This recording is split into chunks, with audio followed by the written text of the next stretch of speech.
Within this series of videos, you'll learn about obesity risk factors during the preconception and prenatal periods. We'll think about how exposures and experiences during these periods can shape an individual's weight-related behaviors and weight outcomes. We have 2 learning objectives for this topic. By the end of this series of videos, you will be able to explain how maternal weight status during the preconception period affects maternal and child health outcomes and obesity risk, and explain how maternal weight status and gestational weight gain during the prenatal period affects maternal and child health outcomes and obesity risk. This video will focus on our first topic learning objective, which is to explain how maternal weight status during the preconception period affects maternal and child health outcomes and obesity risk. Biological parenting commences well before birth, even prior to conception. This quote is from an article that discusses the importance of preconception health for obesity prevention. In this article, the authors introduce this idea of biological parenting, or the ways in which parents influence their children via biological mechanisms. We often think about parenting as the behavioral or relational ways that parents shape their children's behaviors. But emerging research conducted over the past couple of decades illustrates that parents begin to influence their children's behaviors and their eventual health outcomes well before the child is even born. Specifically, the health status of parents prior to conception and the health status of mothers during pregnancy influences their child's eventual propensity for health. We'll discuss the specifics of what this looks like later in this video, but for now know that the implications of biological parenting are that we should optimize parents' health before a child is even conceived, so that we can maximize our chances of putting that child on the right trajectory for a healthy weight status and developmental outcomes. So when we think about preconception health, we can take 2 broad perspectives related to what our goals are during this period. One perspective or goal is to ensure that every woman is fit to bear children, whether planned or not. 50% of pregnancies in the United States are unplanned, meaning that our approaches to promote preconception health should target all women of childbearing age, not just women who are actively trying to conceive. The next perspective is to ensure that couples who would like to bear children can, meaning that we're ensuring that all couples are fertile and able to carry a pregnancy through to term and have a healthy baby. Because biological parenting commences well before birth and even prior to conception, we can adopt a life course perspective for promoting health. We now know that an individual's health does not start at birth. Healthy parents are a key starting point for healthy babies, so we want to promote healthy weight status and metabolic health for adults of childbearing age, for both the health and the quality of life of those adults, but also for their future children. From this perspective, we see that if we are starting our interventions during pregnancy, such as through prenatal care, this is probably already a little bit late, especially if we're expecting prenatal care to reverse a lifetime of experiences and exposures that have contributed to a woman's allostatic load, or the amount of stress and adversity she's been exposed to that has negatively impacted her propensity for health. That's a lot to ask of a mere 9 months of prenatal care. So we want to make sure that future mothers and fathers are as healthy as they can be leading up to that point when they may conceive, so that we have the healthiest biological foundation for their future children. This idea is also captured within this figure, which is from an Institute of Medicine report that examined a developmental approach to understanding and preventing childhood obesity. The x-axis represents the life course of an individual, starting with their parents' preconception period and spanning through gestation, infancy, early childhood, adolescence, and adulthood. The y-axis represents multiple levels of influence or environments that this child is exposed to that influences obesity risk. At the level of metabolism and physiology, the child's genetics sets the stage for a biological propensity to a certain weight. Epigenetics, or environmental influences on how genes are expressed, also influences the child's risk for obesity. Then we have child-level factors such as innate differences in appetite and satiety responsiveness that influence eating behaviors. Then we also have family-level influences such as maternal nutrition during the preconception and pregnancy phases, activity levels, and the amount of stress the mother experiences. All of these factors influence the fetus and fetal development and affect eventual birth outcomes and health propensity for the baby. There are also community and environmental level factors that affect maternal and paternal stress and experiences of severe toxic stress that have negative impacts on early development. At the bottom of the figure, the triangle conveys the idea that we are very plastic during the preconception, gestation, and infancy periods, meaning we are the most flexible and able to change during these developmental periods, and that we have the most potential to reverse health issues during these times.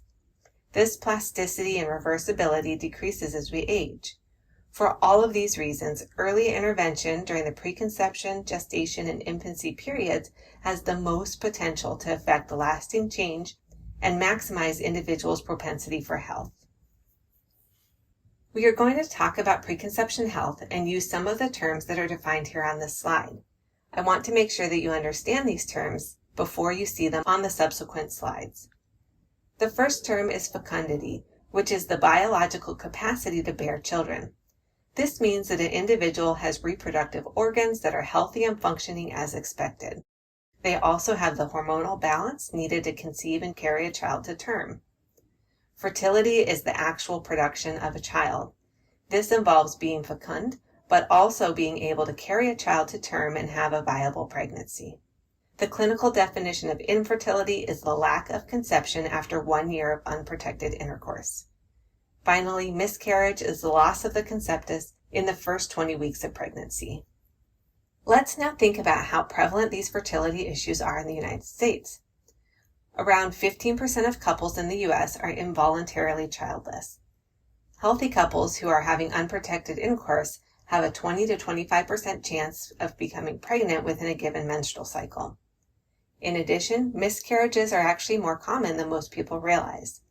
It is estimated that 1 in 8 pregnancies will end in a miscarriage, and many more miscarriages may happen before a woman is even aware she has become pregnant. Let's review some additional background information that will be helpful to have fresh in our minds as we delve into how mothers' and fathers' preconception weight status and health affects pregnancy and birth outcomes, as well as the child's later health propensity. With respect to reproductive physiology, the development of female and male reproductive systems begins during the first months of conception. These are some of the first systems to develop within the womb, and this development continues through puberty. Puberty is a critical window for establishing capacity for reproduction. This means that exposures and experiences in the womb and during puberty both shape the child's own reproductive health, creating an intergenerational transmission of health. In terms of women's reproductive physiology, women are born with a lifetime supply of ova. This means that any exposures within the womb are influencing the development of the ova and then potentially influencing the health of the future child. This illustrates that the prenatal period is important for shaping the health of that baby girl, but also potentially affecting the health of that baby girl's future babies. We know that chromosomes in the ova may be damaged or affected by a number of things, such as oxidation, radioactive particle exposures, and lifestyle factors such as smoking, diet, and exercise. Aging also affects the ova, meaning that older women have lower quality ova that are more likely to be damaged. Another point to remember is that women's reproductive cycles are regulated by monthly fluctuations in hormones. The balance of these hormones is critical for supporting fertility. This process is illustrated by this figure. First, the brain triggers the release of the hormones involved in the reproductive cycle. These hormones peak mid-cycle, which prompts changes in the ovaries that result in an egg being released around the middle of the cycle. This is called ovulation and is when conception can occur. Estrogen and progesterone regulate the menstrual cycle, and menstruation is the shedding of the uterine lining, which occurs when conception doesn't happen. So overall, fluctuation in hormones is really what's determining whether or not a woman can conceive during a certain time of the month. Research shows us that lifestyle factors influence fertility, many of which likely act through their effect on hormones and the health of the ova. This means that behavior change and education can help optimize fertility by targeting some of these factors. There's strong evidence that age is a determinant of fertility, with younger women being more fertile than older women. We also know that smoking can negatively impact fertility as well as weight status. There's also some evidence that stress, caffeine, and alcohol may influence fertility, as well as diet and exercise, but the evidence for these lifestyle factors is weaker. However, many of these things are important for the overall health of the mother and for her weight maintenance, so we still consider these important factors to promote. Research that focuses on lifestyle and other factors that affect fertility in both men and women show that there are many health conditions that can affect the quality of the woman's ova, the quality of the man's sperm, and abilities to conceive. So broadly speaking, we've reviewed a number of different lifestyle factors that influence fertility. All of these factors influence fertility in two different ways. One way is that they alter the environment in which eggs and sperms develop. So they may contribute to that environment in a way that makes it harder for the egg or sperm to be viable and function in ways that lead to conception and a viable fetus. The second way is that these factors modify the levels of hormones involved in the reproductive process. Because fertility is dependent on a delicate balance of hormones that are fluctuating in certain ways at certain times of the reproductive cycle, when we have factors that disrupt those hormones, we have negative impacts on fertility. Relevant to our obesity prevention and treatment context, there's good evidence to show that body fat affects fertility. We see that fat cells produce hormones such as estrogen, androgens, and leptin, and these are some of the key players in our reproductive cycle. So when an individual has either excessive or inadequate body fat levels, their hormonal balance is going to be thrown off, which will affect their reproductive cycle and their fertility. Research has examined both ends of the spectrum. On the lower end, research has shown that there's a critical level of body fatness that is thought to be around a BMI of 20. When an individual has a BMI below 20, and in particular if a woman has a BMI below 20, she doesn't have enough body fat to trigger and sustain normal hormone production.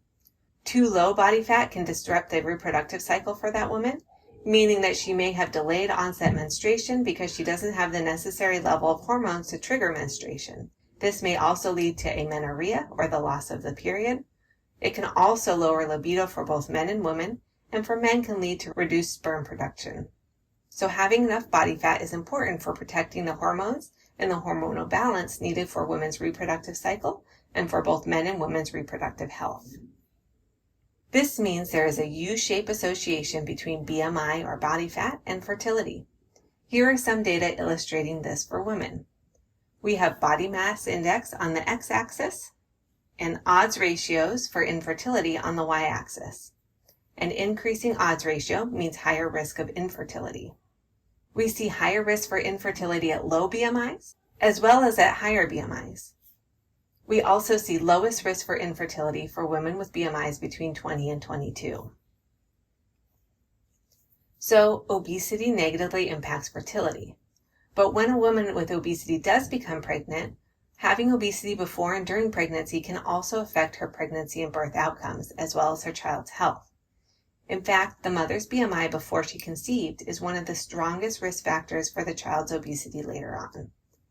In particular, women who are obese before or during pregnancy have higher risk for developing gestational diabetes, which is a type of diabetes that emerges during pregnancy and can cause complications during that pregnancy, as well as higher risk for developing type 2 diabetes after pregnancy. We also see that obesity increases risk for gestational hypertension, which is similarly a hypertension that appears during pregnancy. Obesity also increases risks for other cardiovascular issues, pelvic pain, and sleep issues. Obesity also increases risks for having to have a cesarean section and other birth complications. These birth complications can be traumatic during the birth process and can also lead to health risks for both the mom and the baby after birth. For the baby, maternal obesity leads to higher risk for structural birth defects and macrosomia, meaning the baby has a very high birth weight. And the baby is also at higher risk for being premature and having low blood sugar at birth. There's a higher risk for stillbirth, having a condition that necessitates admission to the neonatal intensive care unit, and having other developmental disorders and early development of metabolic disease. So research shows us that if we can help a woman lose weight prior to conceiving, we can improve her own health status, but also that of her baby. Let's review some key takeaways related to how weight status during the preconception period can affect fertility and pregnancy outcomes. We have good data showing us that preconception weight affects the fertility and pregnancy outcomes. In particular, obesity negatively impacts fertility, but also increases risk for pregnancy and birth complications. Maternal obesity before and during pregnancy is also associated with poorer infant health outcomes. Because of this, practitioners should help adults of childbearing age strive for a healthy weight. They should also understand and communicate associations between weight and fertility. Finally, practitioners should educate those trying to conceive about links between pre-pregnancy obesity and maternal and offspring outcomes. That's all for this video. Thank you for learning with me.